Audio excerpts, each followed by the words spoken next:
Hello and welcome to this video. If you've known me for a while, you might be surprised, or maybe not, to learn that I have just recently reached 15,000 subscribers. So I thought I would do a Q&A. I put a community post out that asked you to ask me some questions, and 5 people asked me some questions. So super excited to answer them. And let's get to know each other a little bit.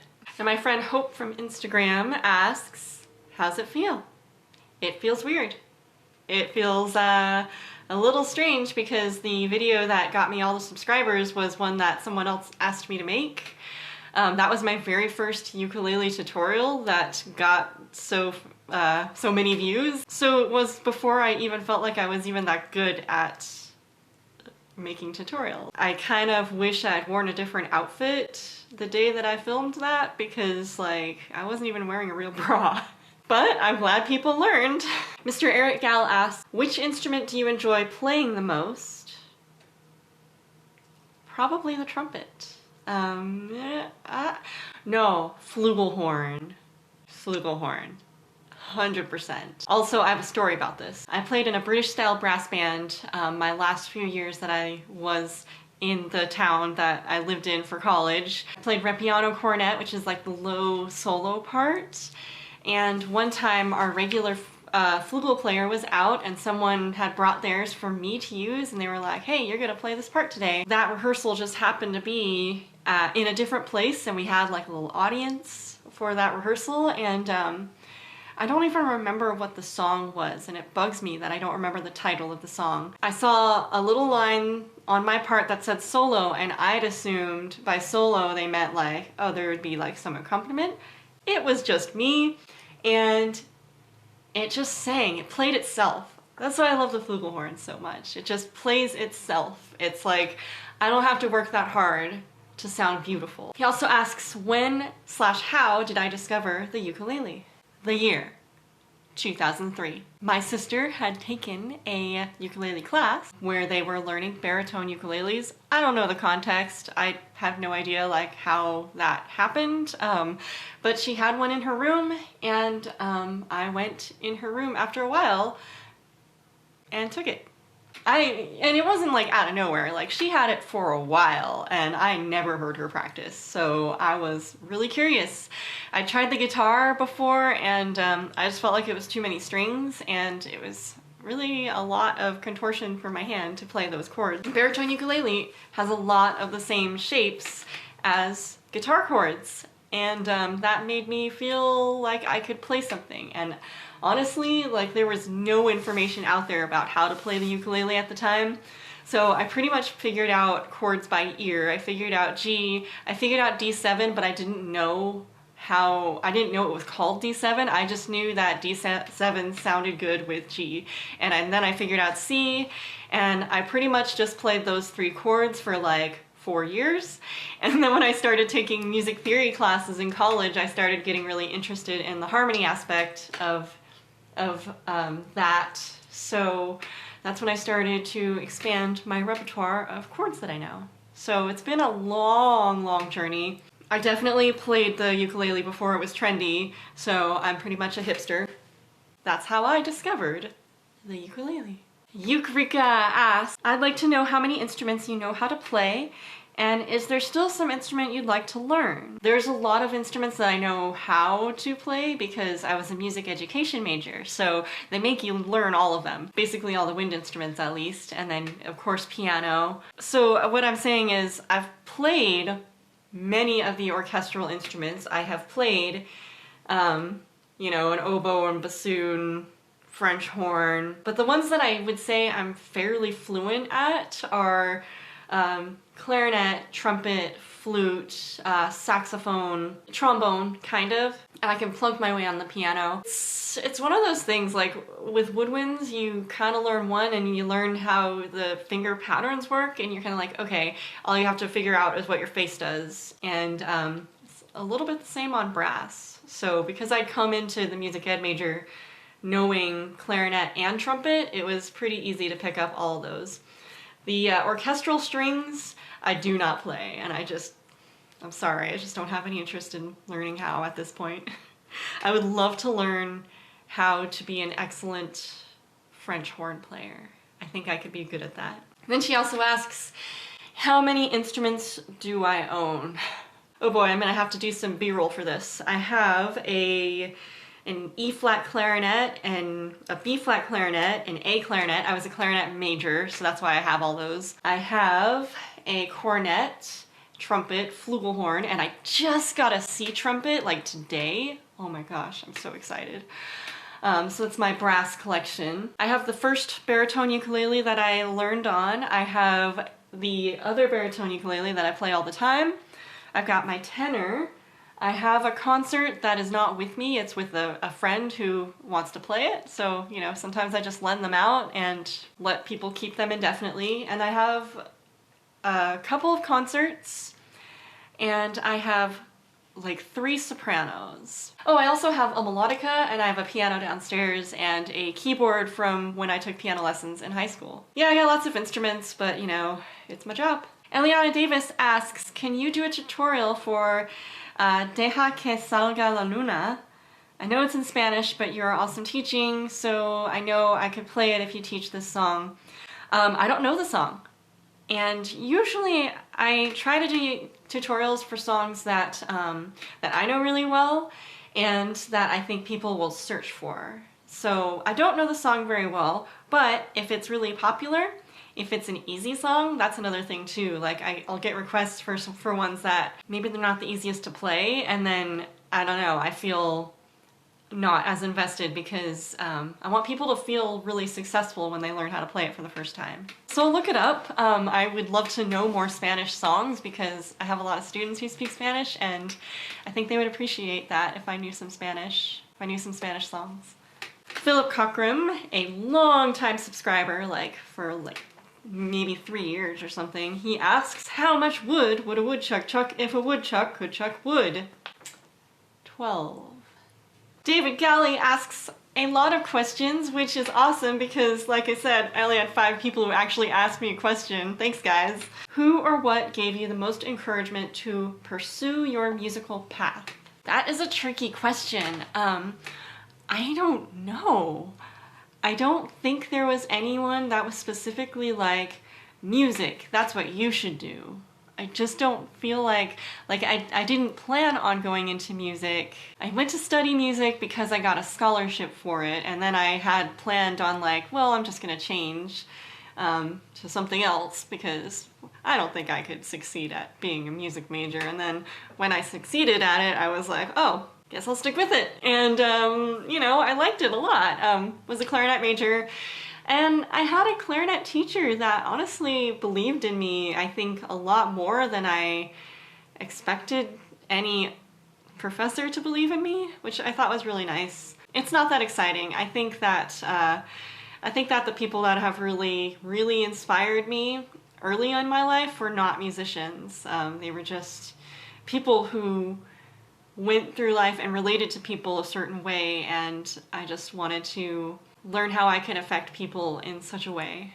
What sort of music do you most enjoy listening to in the car, with the coffee, just to relax? I love to sing in the car, and I love basically just songs that I know, so I can just sing along. Some go-tos, if I really feel like singing, I will listen to Rilo Kiley, because I love Jenny Lewis's voice, and I love to sing with her.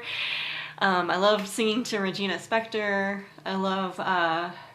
I like singing to Red Hot Chili Peppers. I feel like his voice and mine, we create overtones, and it's strange. I think it was my first time experiencing overtones was when I was singing along to Red Hot Chili Peppers. Californication, of course, or the one after that, By the Way. Those albums were the ones that I listened to a lot in high school. But really, I listened to so much music. I'm always looking for new music to listen to. I've been enjoying Wolfpack a lot lately. I've been enjoying this group called Upstate. I love Paper Bird. I like groups with female vocal harmonies because it's just fun to hear. I love hearing that rich sound. I love songs that are really melodic. Yeah, I'm open to lots of styles. Which came first, the desire to teach children or the desire to teach music? So this one is a hard one to answer too. Because like I said, there wasn't any like musical influence that was like making me think I want to be a musician because of that person. You know, I didn't really have that. But what I did have was experience working at a Girl Scout camp, and I got the pleasure of being the arts and crafts specialist at the Girl Scout camp for a summer and a half. What I found was that I really liked guiding people through a process, just to come up with some end result that they created. After a summer of doing that, that was when I decided, okay, I can go into education, I can help people find their voice. I can help people take the tools they have and turn them into something different that is really all their own. I just help them learn how to use the tools. So I think I enjoyed that aspect of it, and I think that's what made me want to become a teacher. This one is so good. This is a question that I had actually thought about for a few days before thinking about how to answer this, and I'm still not sure how exactly I'm going to answer it in this video because I have an ever-evolving thought process on this. The question is, what advice would you give to someone who has no natural talent for music, but nevertheless wants to learn an instrument, say the ukulele, just for their own amusement? I would say, let's change what's important to us, because to me, I really don't think talent is real. I think that people can come in being able to discern one thing and being able to replicate what they hear. I think that is a talent. I think that being able to quickly develop facility on an instrument could be a talent, but I really don't think that there is such a thing as holistic human talent. I think that, you know, you come into a situation and you have a certain skill set that you already have. It's really about, from there, how you develop it and how you want to use it, you know? Like, maybe there's someone out there who has tons of facility for playing the piano, but they don't really have the desire to play the piano. Maybe they just want to do something different. Maybe they want to, like, go skateboarding. I don't know. Maybe there's someone who is finding an instrument challenging, but they still want to learn how to do it for fun, and which I think is amazing. I would say, first of all, there is no like time frame for developing a skill. You develop it when you develop it, and I tell this to my students too. Like, I could like list off deadlines till the cows come home, but like, you're gonna learn a thing the way that you learn it in your own time. If something is so challenging that you feel like it's never gonna come, then you need someone to help you. You need someone to help break it down further into the smaller parts that you can get. And from there, it's just building up bigger and bigger contexts and bigger practice routines and just more overall awareness of what you need to work on. You have your own path to growth, and you grow how you want to grow. You nourish the parts that that you want to flourish. You nourish what you want to flourish. And I guess lastly, I would say throw away the term talent. We don't need it. It doesn't really help anyone, really, because for someone who doesn't see themselves as talented, you know, it makes you feel inferior, and you don't need that. And then for someone who is labeled talented, like, I've heard that used for myself, but for me it kind of feels like the hard work I put into my skills and my instruments, they're negated. Like, it feels like all the time I put into the work I do is negated because, oh, you just paint me as talented. I'm so talented. We don't need that either. So I just feel like, we just don't need that kind of terminology in the world we live in, especially music. You know, music functions for the musician, in my opinion. I know there's people who think very differently from me. But I'm a teacher, and I think holistically about the person. And my first thought when I see someone trying to play for the first time is, you're doing this for you. It's your growth, it's your journey. If I weren't teaching music, what would I like to be doing as a career? That's so hard. That's such a hard question. I feel like I could be happy doing a lot of things. I don't even know. I feel like When I went to college, I really could have studied anything and fell in love with anything. I'm glad it was music, because I think that if I hadn't gone into music, if I'd gone into teaching something that wasn't music, for example, I feel like I just wouldn't have become as good of a musician as I've become. I think teaching music makes you better at music. And I think if you ask any music teacher, they would say something similar. And there's just something really special about bringing people together for a common purpose. We're gonna make something together today. I love enjoying the creativity of others. I thought about, like, what if I were a creative writing teacher? I thought about being a writer. I thought about being like an illustrator. I thought maybe that'd be cool. Be a storybook illustrator. I could also see myself happy in a technical field. I enjoy challenges and I enjoy working through challenges. So, I don't know. If you didn't live in sunny California, where would you live instead? I don't know. I've always lived in California, but I've lived in lots of different parts of California, so mostly parts that most people don't live in. So I grew up in the Sierra foothills, went to college and stayed for a few years after up in Humboldt, so it's not so sunny there, it's pretty rainy there. I lived there for 8 years and loved it. Tried really hard to stay, but then there wasn't really any full-time teaching music jobs there, especially not in like 2012. The job market was really yucky. But I found a job here on the Central Coast, which is quirky, and there are things that I miss about Northern California a lot, but I really like it here. That being said, places I would totally consider moving to if a job came up and they said, we want you specifically. I would totally move to Portland. I would love to live there.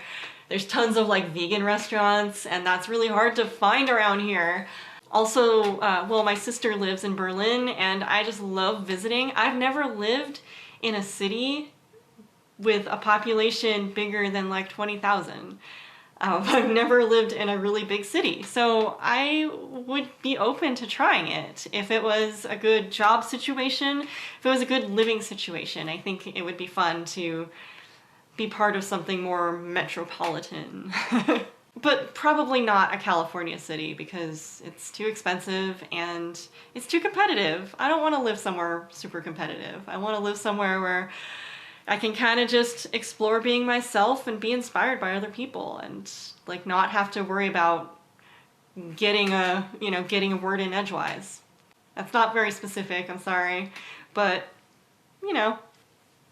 offer me a job.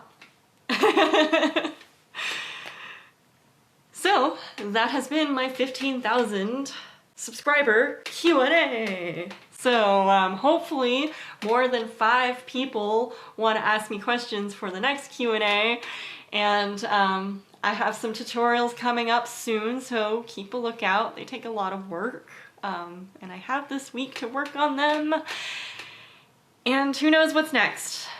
I don't know, maybe some trumpet stuff. So till next time, stay mindful, stay musical, stay out of trouble.